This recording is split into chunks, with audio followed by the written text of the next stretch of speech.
نماز میں آیات چھوڑ دی تو کیا حکم ہے؟ چنانچہ اگر جہری نماز کے اندر قرات کے دوران 3 آیت پڑھنے کے بعد پوری ایک آیت چھوڑ دی، بھول سے چھوٹ گئی، غلطی سے رہ گئی ہے، یا قرآن مجید کے کچھ الفاظ چھوڑ دیے گئے اور اس کے چھوڑنے سے معنی کے اندر بظاہر کوئی تبدیلی نہیں ہوئی ہے، تو ایسے صورت میں نماز صحیح ہو جائے گی۔ اس نماز کو دوبارہ پڑھنا اور سجدہ سہو کرنا یہ کوئی لازم اور ضروری نہیں ہوا ہے۔ ہاں، اگر الفاظ چھوٹے، معنی بگڑ گیا یا الفاظ غلط پڑھے جس سے معنی بگڑ گیا تو پھر نماز واجب الاعادہ ہوگی اس صورت میں۔ چنانچہ در مختار کے اندر ہے وَلَوْ زَادَ كَلِمَةً أَوْ نَقَصَ كَلِمَةً أَوْ نَقَصَ حَرْفًا أَوْ قَدَمَهُ أَوْ بَدَلَهُ بِآخِرٍ لَمْ تُفْسِدْ لَمْ يَتَغَيَّرِ الْمَعْنَى۔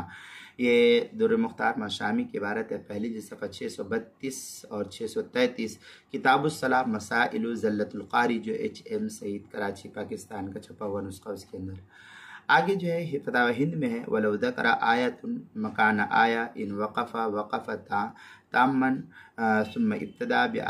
بِآیَةٍ أُخْرَى أَوْ بِبَعْضِ آیَةٍ لَا تُفْسِدُ۔ یہ اس طریقے کے عبارت فتاوی ہندیہ پہلی جلد صفحہ 80، الفصل الخامس فی زلت القاری، جو HM سعید کراچی پاکستان کا چھپا ہوا نسخہ، اس کے اندر